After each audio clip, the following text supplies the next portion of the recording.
Good evening. Pastor Juanita from St. John's downtown. Welcome. Welcome to Bible study. I invite you to sit up tall and straight as you're able, to breathe in deeply and fully, in through the nose, exhaling deeply and slowly through the mouth as though you were blowing through a straw. I'm inviting you to notice the cool air coming into your nostrils. On the exhale, notice the warm air wafting over the tongue as you exhale. Allow yourself to put your feet flat on the floor. Turn your hands palm side up and rest them on your thighs. And breathe. I don't know what you've gone through today, but you deserve a moment to catch your breath. So breathe. Breathe in God's light and love, and exhale deeply and fully. All of your cares and concerns, just let them go. I invite you to continue to breathe, noticing the cool air coming into your nostrils. And on the exhale, the warm air exiting your mouth. Notice what you're noticing as you breathe in the breath of life. Keep breathing while I pray. Good and gracious God, we come before you this evening and we are grateful. We are grateful that it is you that breathes the breath of life in us. We welcome your presence abiding in us. We ask, God, that you would open our understandings, that the conversation tonight would be transformative and life-giving and instructive, healing, transformative. We welcome your presence, your power, your love. Come, sit with us, we pray. Amen. I hope you appreciated those few moments of breathing and that you'll continue to do it as we move through Bible study tonight. Sunday's message was on suffering, but the one word that could change our life is truth. And so what I want to remind us, as I did on Sunday's sermon, is that in the midst of our suffering, no matter how devastating, no matter how debilitating, there is truth in the midst of our suffering. You know, I was looking up James 5:13, and I invite you to take a note of it. It says, is any among you afflicted? Is there any sickness, bereavement, grief, disappointment, persecutions, loss of health or property? The word used here refers to suffering as in suffering of evil, suffering of any kind.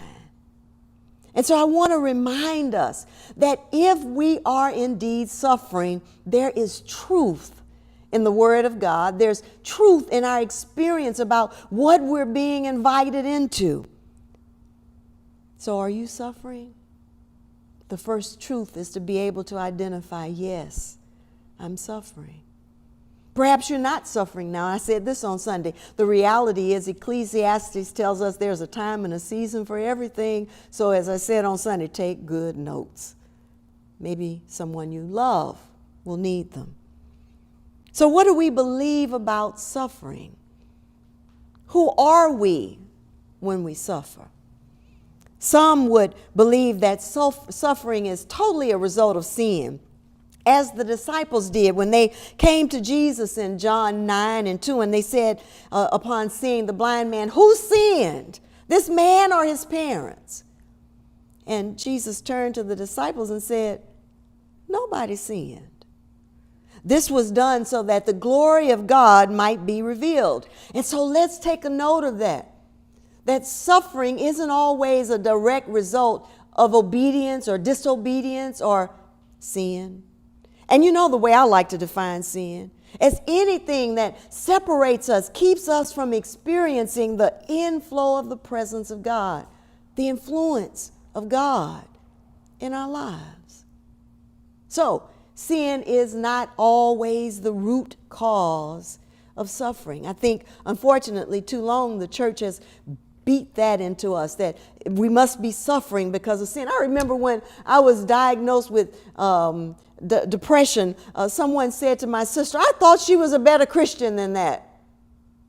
And can you tell me exactly what that has to do with being a Christian? It's got a lot to do with being human. And so you remember that one of the key points I made on Sunday was that suffering is a part of the human experience. That's what Jesus was saying when he said to the disciples, nobody sinned here. This is a part of the human condition. I remember Mary Magdalene being at the tomb and not being able to recognize Jesus. Sometimes suffering keeps those we love from recognizing us.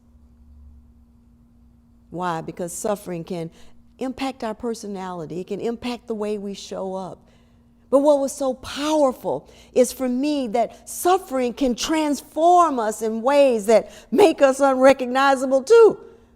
You see, the resurrection in us can bring some things to life and can cause some things to fall off that no longer serve us in such a way that people who haven't seen us, and sometimes even people who see us on a regular basis, will say, was that her? Was that him? Something's changed. And so, yes, suffering has the capacity to cause us to be transformed in such a way that we're not even recognizable.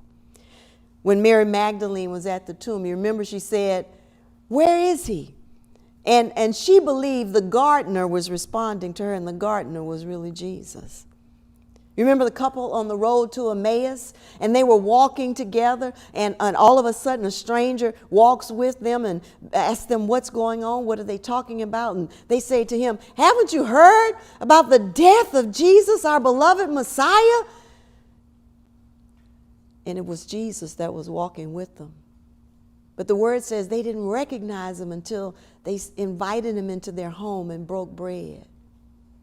Suffering has the capacity to transform us in ways that cause us to not be recognizable sometimes. Now that's the positive recognize. After the resurrection, Jesus not being recognized, but even in suffering, our personalities can be affected. Remember I said that's one of the things that can happen is our personalities can be affected. That easygoing, outgoing person can find themselves withdrawn and melancholy and sad. So yes, suffering can affect our personality. But what I want to say to us is that the chief benefit, I believe, that suffering offers us is the capacity to become our most expansive selves. Suffering gives us the opportunity to question what is real, what is true, what is good, what is right for us. You see, everything that's good isn't necessarily good for us.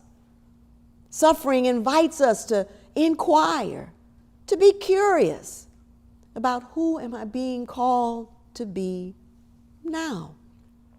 Sometimes our suffering can be in the moment, like those moments when you feel as though you've gotten the call from the IRS and they want to do an audit. Suffering can be in the moment when you find yourself perhaps facing foreclosure or finding that the business that you needed isn't coming through the doors, or relationships are strained or abandoned.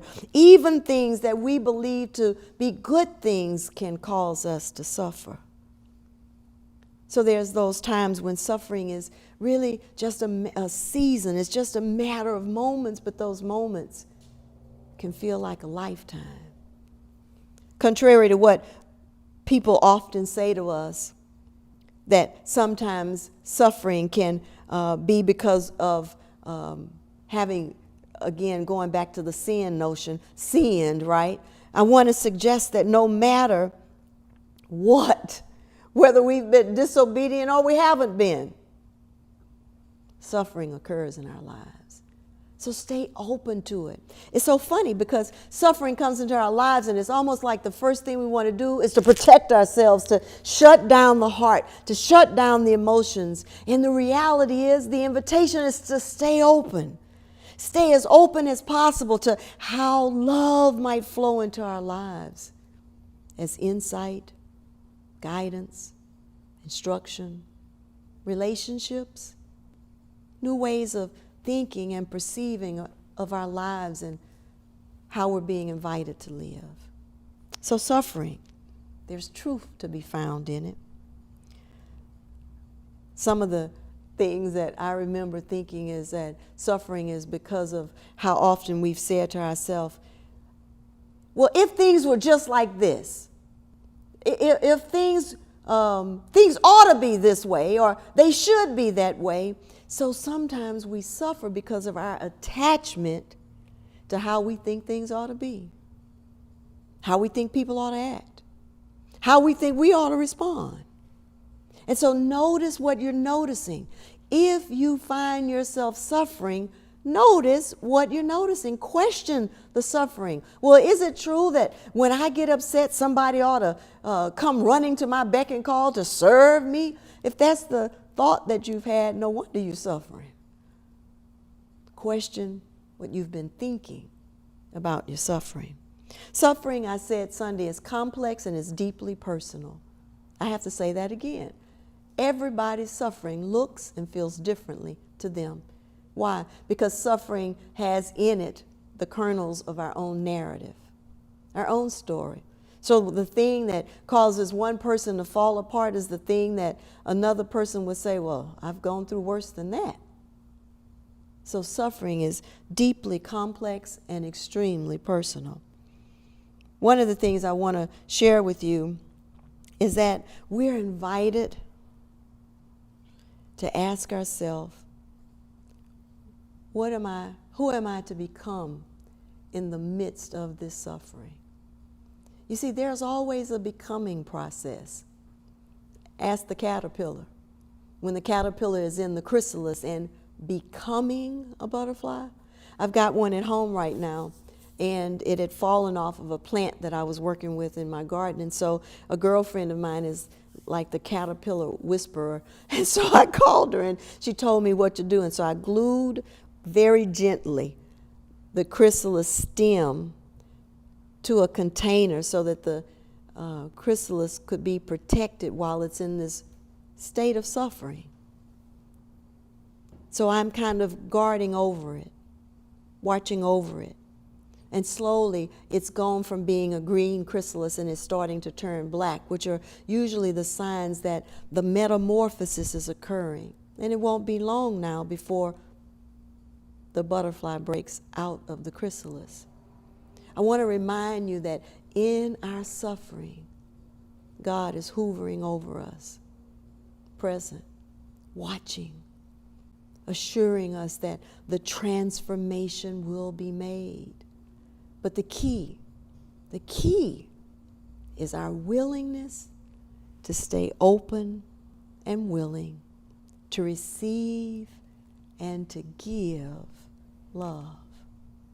You see, in the midst of our suffering, there is a flow, there's an energy that's being exchanged. There's insight being exchanged. And the key is for us to stay open to how God is inviting that transformation. The word suffering, I don't think I said this Sunday, the word suffering means to undergo, as in to undergo growth. Remember that when you're suffering.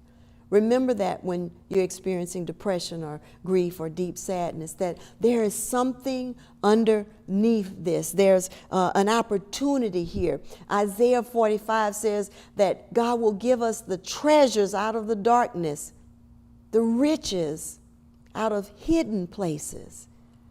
There's treasure in your suffering. There's treasure in your darkness. And with that in mind, I want to invite a friend. She feels more like a daughter, although her mother-in-law would probably claim that, and her mom, but I'll claim her as my daughter too, or maybe I could be Auntie Juanita.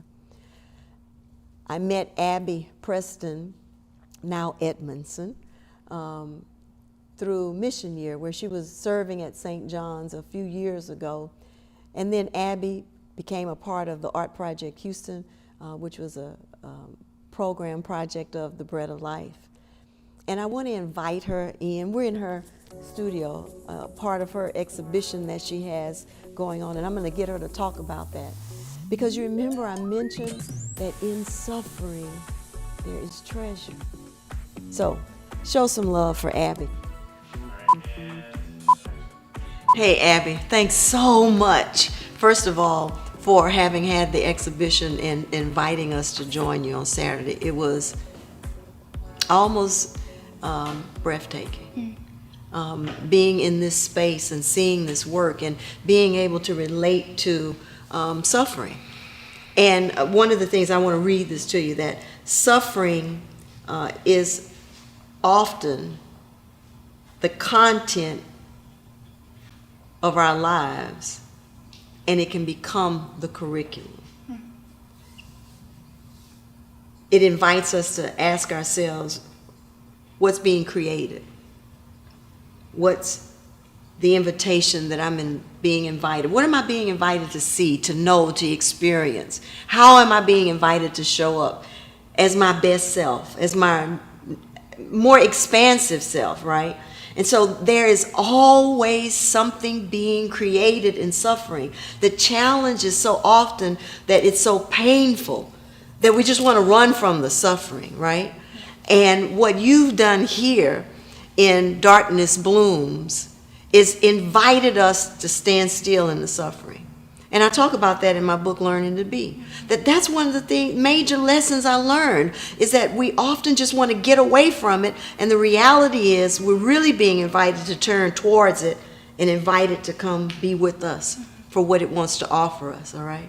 So talk to me about your exhibit here, your exhibition. It's amazing.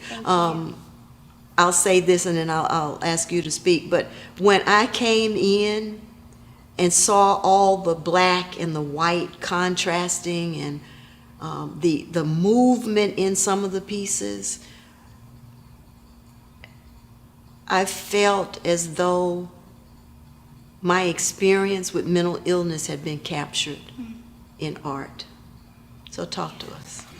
No, thank you for asking me to be here. And I think as an artist, that's what you want to hear, especially as others who are suffering with grief and sadness and mental illness. You want them to also feel seen and to come into the space and to be able to connect and not feel alone or isolated. And so I've known for a couple years that I wanted to do an exhibition around my journey and experience with depression, and I had the opportunity the past 3 months to serve as artist in residence at the Crawford St in Houston here. And they basically give you a studio, time, space to be able to create a new body of work. And I was telling you earlier, I had just come off a really busy year with 2 collaborations that were mostly focusing on functional work. And I really needed a break. I was burned out, and in response to last year in quarantine and COVID, I had a really hard year, and January of this year was really difficult for me, and I just needed something, and I needed something different, and I needed to do some more work within my healing process. I've been seeing a therapist for years, and I think that's been helpful, but I had never connected my art with my experience. Yeah. And so those 3 months as resident artist, I was really able to explore and really think through what it meant to, 1, be a woman, 2, have the history of mental illness within the women in my family, my mother, my grandmother, even my sister, and to be able to explore that and in any different medium that felt was the best way to explore this narrative. So normally, most people know me as a functional ceramic artist. Sure. And with beautiful pieces, I must add. Thank you. Through Good carry some of your products, as a matter of exactly, fact. yeah. So your art can be found there. Yeah.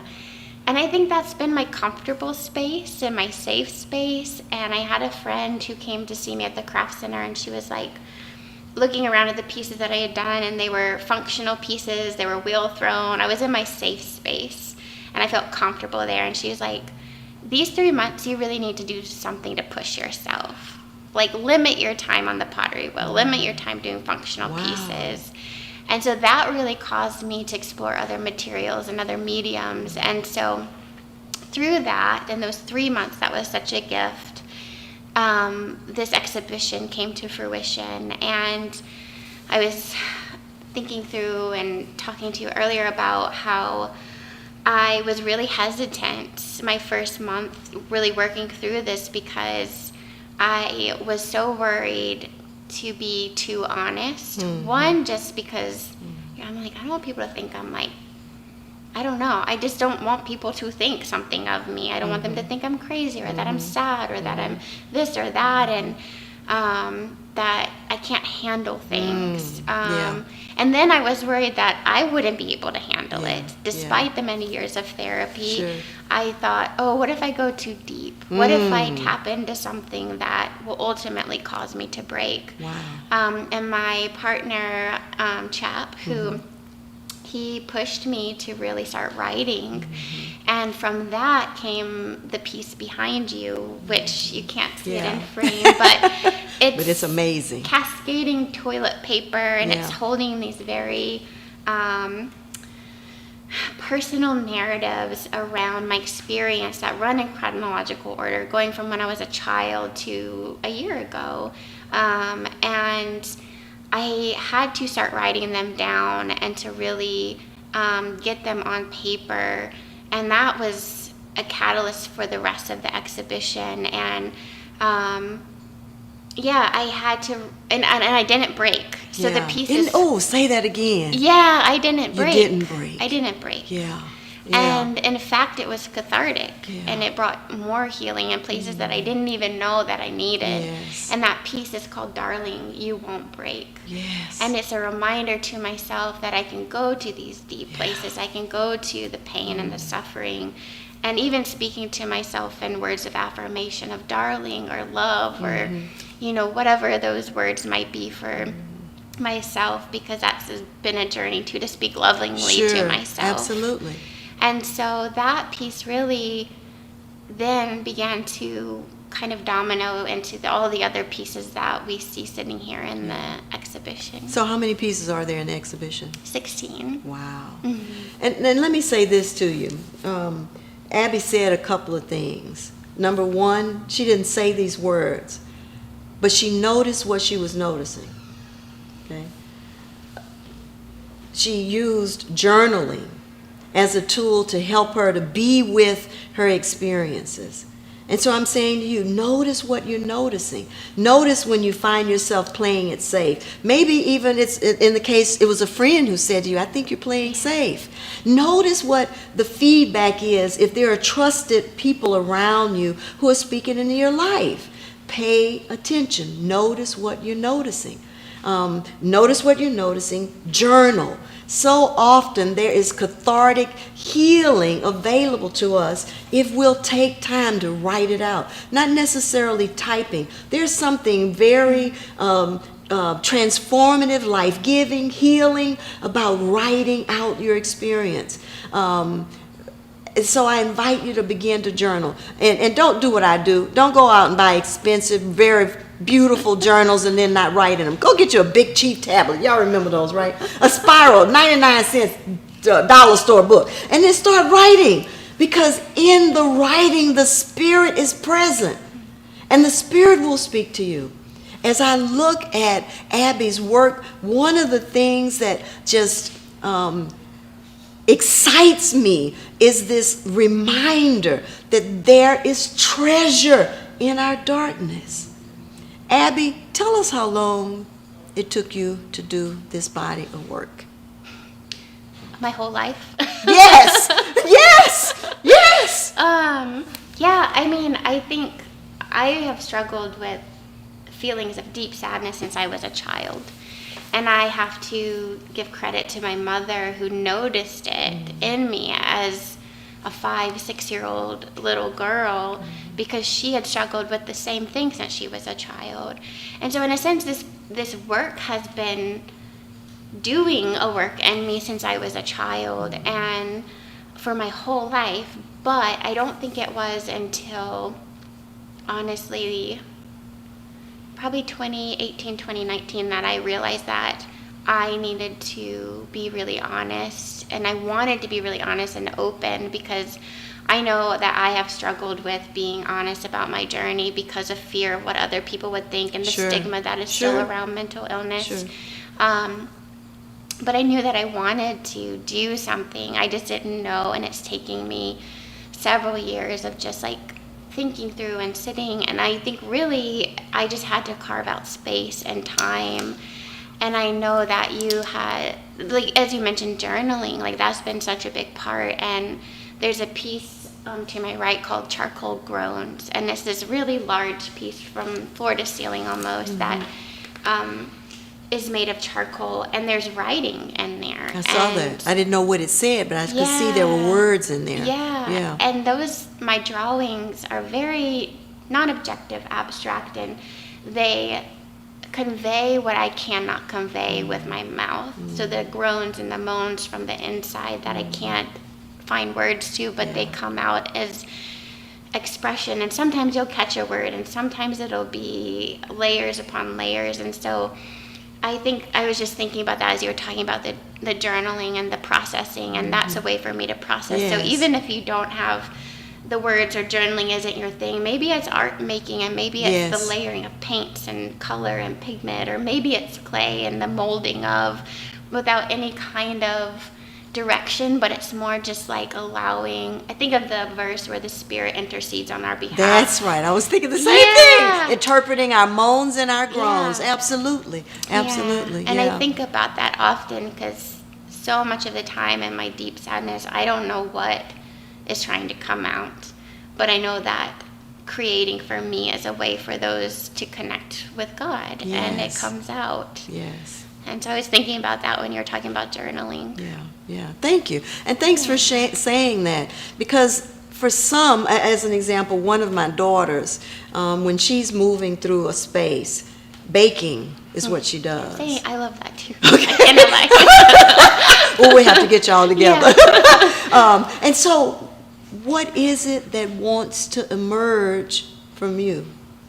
That's really the question. What is it in your suffering that wants to come forward? For some, it might be going fishing. For others, it might be some means of expression, whether it's, like you said, journaling or some artistic expression. What we're simply saying is, don't allow the suffering to pass without it doing its work in you. And you're taking note of that. One of the things that we talked about earlier was a author, Khalil Gibran, and you mentioned his piece on joy and sorrow. Would you read that to us now? I'd love that. While you're getting it, I'll say this. Rudy, when we were, I don't think we were married. I think we weren't married. It was our birthdays are 10 days apart, and so we were dating, and one of the very first gifts he gave me was a collection of Khalil Gibran's. He's let's see, where is he?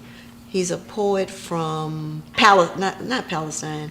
I don't remember. I can't remember. Anyway, he's a great poet, all right? And so she mentioned him. I went immediately. I remember the book. The book I have is called The Prophet by Khalil Gibran. So share that with us if you don't mind, Abby. So this poem is called On Joy and Sorrow. Then a woman said, "Speak to us of joy and sorrow." And he answered, "Your joy is your sorrow unmasked, and the self-same well from which your laughter rises was oftentimes filled with your tears. And how else can it be? The deeper that sorrow carves into your being, the more joy you can contain. Is it not the cup that holds your wine, the very cup that was burned in the potter's oven? And is it not the lute that soothes your spirit, the very wood that was hollowed with knives? When you are joyous, look deep into your heart, and you shall find it is only that which has given you sorrow that is giving you joy. When you are sorrowful, look again in your heart, and you shall see that in truth you are weeping for that which has been your delight. Some of you say, joy is greater than sorrow, and others say, nay, sorrow is the greater. But I say to you, they are inseparable. Together they come, and when one sits alone with you at your board, remember that the other one is asleep upon your bed. Verily, you are suspended like scales between your joy and your sorrow. Only when you are empty are you at standstill and balanced. When the treasure keeper lifts you to weigh his gold and his silver, needs must your joy or your sorrow rise or fall. That's profound. I love it. I do too. And I love the imagery of the fact that if the sorrow hadn't been there, you wouldn't have had the capacity to hold the joy. Yeah. And that is the reality. Mm-hmm. That is the reality. That the thing that seemed, I remember a point thinking that I was going to die in the midst of the depression. And the very thing that seemed to be the worst thing that could have ever happened to me made space for me to know joy like I had never known it before. Mm-hmm. It's like fasting and your taste buds get cleansed, right? And so then you eat a piece of a red, juicy bell pepper and the flavor bursts in your mouth and you think you ate an apple, right? Thank you for sharing that piece. Is there anything else you want to say to us before we sign out? Yeah, I just in response to that piece, it was really informative in the work that I'm doing. And I think when we talk about sadness and depression, on the days that you feel really good, you know the bad days are coming. And so you're grateful for the good days, and for the days that are bad or good, you know and are expectant upon the days that are bad. And there's a line from a priest, Oscar Romero, that talks about there's only certain things that the eyes that have cried can see. And I resonate with that, and there's a piece that also speaks to that in this body of work of just, I think for so long I was fearful of tears and being too sensitive or too fragile. And I think like because I have gone and known the depths of sorrow, I can then feel and relate to others and also know joy so much more fully. Yes. And that's what I feel like this poem really resonates with. And so I just, the waxing and the waning and the feeling seen and feeling unseen or hidden. And I think I was telling you earlier, it's nothing like new and inventive that I'm speaking about. It's about humanity. That's right. It's human. Yes. And our culture doesn't always give a lot of space and time for those things. But I hope that through this body of work and the ways, and you speak into that people can take more time to sit with it. Yeah. Thank you, Abby. You're welcome. Thanks so much for being here. Thank you for asking. And thank you all for being here. It's been, so rich. I hope it's been good for you. I hope that something that's been said has spoken to you in a deep way that invites your curiosity and investigation and ultimately healing and transformation. And remember, the healing is a process. Until we disinhabit these houses, we'll be on the journey. Hey, I love you, family. And there's nothing you can do about it. Don't even try.